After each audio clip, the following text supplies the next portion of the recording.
Ito yung vlog para sa mga naghahanap ng MTB na below 10,000 pesos na para sa akin ay sulit ng bilhin ngayong 2023. You're the last one. Complete the mission.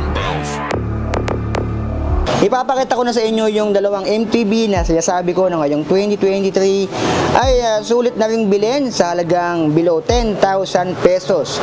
So sa ating kaliwa, nandito si Toxic Brandon 2023 version. Ito yung latest na nilabas ngayon, upgraded version siya nung Toxic Brandon nung 2020, 21, and 22. So ito yung para sa akin na pinakasulit na nilabas ni Toxic Brandon, yung kanyang brand. Kasi nga yung iba, Brandon 1.0, 2, 3, 4, 5, basics pa nga yan, tsaka may ultimate eh. Ito yung latest model niya. And sa ating kanan, si Heroic Warrior 650. Ito, si Heroic ay hawak din niya ni Mountain Peak, so okay na rin yan. I-quick buy check muna natin yung dalawa. Mamaya sabihin ko sa inyo kung bakit ito yung napili kong dalawa na MTB. So si Toxic Brandon, meron na akong content nito. Kung gusto nyo makita yung buy check ko dito, nandyan lang sa channel ko, sa Facebook page ko, nandyan na rin. Quick buy check, si Toxic Brandon. Ito yung latest version niya. Ganun pa rin yung itsura ng geometry niya. Ayan. Sa frame niya, dating 27.5 to. Ngayon ay 30.9 na. Kuminis na rin yung frame niya, dating hindi. And yung kanyang head tube, yung old version ng Brandon, ay naka non-tapered, ngayon ay tapered na rin siya. Naka 1x pa rin naman to. Frame niya ay 1x specific. Kung may balak yung maglagay ng FD, hindi pwede, wala siya dito na stopper, wala din sa kanyang top pull, wala rin siyang pang side swing. So 1x specific lang yung frame ni Toxic Brandon 2023. Yung size ito ay size 15, 34 teeth, 170mm, stock lang to. Dating 8 speed, ngayon ginawa na lang 9 speed. Sensa pa rin yung ginamit niya. Dating 11, 36 teeth, ngayon ay 11, 40 teeth. So nadagdagan siya ng isang plato doon and ng isang speed. Gulong niya, Chaoyang na ngayon. Dati nakakompas, ang gulong na di kaliligaw. Itong binabudget natin ay 29F, kitang-kita naman dito. Ang hubs naman niya ay alloy na rin. Ito alloy na rin. Halos lahat ng component nito ni Brandon ngayon ay alloy na compare mo doon sa 2020 version. Bakal yung kanyang seat post, bakal yung hubs kung nagkakamali or alloy din. Yung kanyang ano dito ay bakal din. Yung kanyang handlebar, non-tapered pa, hindi pa siya makinis. Ngayon, ang laki na ng in-improve ni Toxic Brandon 2023 version. Yung disc brake niya, ganun pa rin naman 160mm sa harap and likuran. Siyempre, yung fork ng mga Brandon, kapag stock, siyempre, hindi lang kay Brandon sa mga MTB din na iba, na binabudget natin, laging bakal to, 80mm. Ito, may sag na rin siya. Meron siyang manual lockout dito. And yung preload sa kabila. Yung brake na ginamit sa kanya ay Sieve Simmers. Parang dating nakulugan yata to. Correct me if I'm wrong. Yung kanyang shifter naman ay Asensa M9. Ayan. Ito is alloy na yung kanyang handlebar. 80mm. So halos lahat sa kanya ay alloy na. So napakalaki na in-improve nito si Brandon ngayong 2023. Sa lahat ng Brandon na model, ito yung pinakakilala, si Toxic Brandon. Ito yung unang-una, by 1.0, 2.0, 3, 4, 5, 6, napakalaming Toxic Brandon. Ultimate yata yung pinaka mahal, around 20k na naka Shimano Jory M6100 na. Pero ito yung pinaka-budget, na pinakasulit, na pinakakilala. Alam niyo yan, sa mga may Toxic Brandon, sa mga may tropa may Toxic Brandon, alam niyo yan, na si Toxic Brandon ay naging kilala yan noong 2020. Bagong pandemic, pumalo to ng around 13 to 14,000 pesos. Pero ngayong 2023, ang laki na binaba niya. Yung 29er version nito, itong binabudget natin sa 29er, ay 9,999 pesos. Yung 29er and yung 27.5, 9,800 pesos. So para sa akin, yung 9.8 na yun, isa sulit na rin kasi may mga 9,000 pesos na MTB na madami pang bakal na part. Pero ito, halos lahat sa kanya ay alloy na. Yung Chaoyang is okay na rin yan. Yan yung gamit ko na gulong sa aking MTB and gravel bike. So subukan na yan si Chaoyang. Recommend ko yan sa mga on the budget. Pwede na yan. Kung ano mag-maxis, on the budget kayo. si Chaoyang ang iyong malalapitan. Ito naman ay sulit na para sa akin. Ang bakal talaga sa kanya ito, syempre, tsaka yung spokes niya. Ayan. Yung hubs niya is alloy na rin. Yan si Toxic Brandon. 9,800 pesos yung 27.5. Dito naman tayo sa kabila. Kay Heroic Warrior 650. Ito yung pinakamabenta dati sa kanilang Shopee page. Hanggang ngayon naman, si Heroic Warrior 650. Meron na content nito. Kaya napili ko to dahil ito ay malapit yung presyo doon. Ito kasi is 1/9 speed. Si Toxic Brandon 2023 version. Ito naman ay 10 speed na.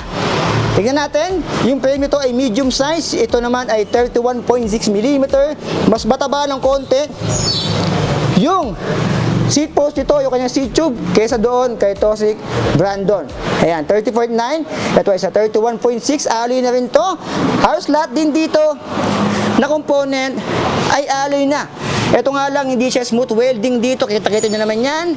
And yung kanyang cable routing, naka full internal. Ito yung kanyang brake caliper sa likod, cable. Ayan, ito yung shifter niya. Dadaan sa ilalim, tatagos. Ito naman, meron siyang external cable routing. Si Brandon, yan yung kanyang brake cable sa likod. And nasa kanan din, yung kanyang shifter, yung kanyang RD. Meron ditong lagayan natin ng ulam, nandito pa rin syempre. And yung wiring na bawal ang tanga, maghihimik ka kayo tulog ka. At pagising mo, ride out ka na lang. Yung head tube ay tapered na rin, parehas din doon. Ito alloy na rin. Heroic, yung kanyang stem, medyo mas maliit doon. Yun ay 80 mm, ito yata is around 60 mm to 70 mm. Alloy na rin to. Clamping 31.8. Shifter nito ay L2A7. 10 speed dyan syempre. Yung kanyang brake naman ay nut. Ayan, nut. NUTT. So, ito parang 2021, 2022 version nilabas itong nut. Correct me if I'm wrong. Ito naman ay Sip Simmers. Yung ginamit dito, yung kanilang mga pedals, stock lang din yan. Yung chain, stock lang din yan. Kitang-kita yung missing link na hindi naman nawawala sa ngayon. Dito naman, ABD ay L2A7 din. So, 10 speed dyan. Ang speed nito, kaset na rin to. Si Brandon ay kaset na rin. Yun ay 1140 tit. 1140 tit, 1/9 speed. Ito naman, 1/10 speed, pero 1136 tit lang to. So, 11 yung pinakamaliit. Yung pinakamalaki naman ay 36 tit. Kitang-kita nyo dyan. Ayan, yung kanyang bilang. So, mas malaki yung platinum kasi naka 1140 tit yun. Ito naman ay 1136 tit. Yung rims nito ay alloy na rin. Para sila ng bilang ng kanilang mga spokes. 32. Ito, gulong niya ay wala lang brand. Alien nga lang yung brand nito. Ng gulong, the Heroic Warrior 650. Samantalang ito naman ay naka-Chaoyang na. Si Toxic Brandon 2023. Ito naman ito 32 tit, 170 mm alloy ito. Yung BB isa seal bearing. Ito naman isa 34 tit. So lamang lang to ng dalawang ngipin. Ayan, 170 mm din siya. Ito ay may reflector, yung kanyang rims. Kitang-kita ka na pinagkakautahan mo sa gabi dyan. So ito, si Heroic Warrior 650. House lot din sa kanya ay alloy. Ito ay alloy din. Siyempre yung fork, bakal din to. Parehas lang din doon. So kaya ako napili itong dalawang to kasi nga yung mga component nila karamihan dyan ay pare-parehas na alloy. Alloy din dito. Yung fork parehas silang bakal. Siyempre stock fork lang yan. 80 mm bakal. Meron siyang manual lockout. May preload din. 160 mm rotors. Parehas naka quick release. So unahan sa likuran. Parehas lang yan. So magkano nga ba to? Ang presyo nito ay 9,900 pesos. And doon ay 9,999 pesos. So around 9,800. Meron ka ng MTB na naka 1/9 speed or 1/10 speed. Mamimili ka lang talaga dito sa dalawa. So malamang sa malamang tatanungin niyo ako kung ano yung para sa akin mas pipiliin ko dito. Medyo magiging komplikado kasi nga parehas sila ng presyo, parehas sila ng alloy. Pero kung sa brand siguro, ito si Heroic Warrior 650 ay mounted big din kasi yung mahawak dyan. Ito si Brandon, nakalimutan ko kung ano yung side brand nito. Ngayong taon na 2023, abangan natin yung mga lalabas pang bago. Baka may bago pa lumabas to. Pero si Toxic ay kilala namin sa market siya kahit paano ng mga budget na MTB road bike and gravel bike. Dito naman, si Aerowick ay mounted big din naman ang mahawak nito. So yung brand nito is okay na rin, kilala na rin. Ang ayaw ko lang dito yung gulong. Ayoko ng Alien brand. Kasi ito is naka-chowyang na. Yung gulong kasi ng aking gravel bike ay chowyang yan. Wala lang ano. Ayan. Wala lang ligo. Pero naka-chowyang yan mga alien. Yung gulong niyan. Ayan o. Ayan. Yung aking gravel bike, wala pa ako pinapalitan dyan. So mag-update ako dito kay gravel bike. Kay Beta Hapon, 15 katapusan. Kung gusto bang bilhin ngayong 2023. Pero ngayon, dito muna tayo. Para sa akin, pipiliin ko dito is ito dahil naka 1x10 to versus dito naka 1x9. Mas latest nga lang to compare mo dito kasi ito is around 2021 version pa niya, ito is a 2023 version. So nasa inyo, naka 1x9 speed 34, 11, 40 teeth o 32, 11 by 36 teeth. So mamimili ka lang dyan sa dalawa. So yan, para sa akin dito ako kay Aerowick Warrior 650 dahil ito mabenta rin to last year hanggang ngayon naman marami nabili nito ni Aerowick Warrior 650.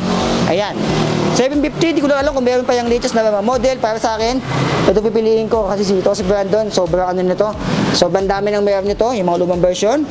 Basta pa ganyan dyan nakilala si Toxic Brandon. So comment down below kung ano pipiliin nyo sa dalawa, si Toxic Brandon ba o si Aerowick Warrior 650. Halos parehas na alloy lang yung kanilang mga component. Para sa akin, ito talaga. Okay, so yan yung content natin sa dalawang MTB na below 10,000 pesos na para sa akin, sulit ng bilhin ngayong 2023, February. So magantay pa tayo, baka may lumabas pa sa mga susunod na buwan na mga masulit pa dito. Pero ngayon, ito kasi yung nakita ko dito na pinakasulit sa tingin ko.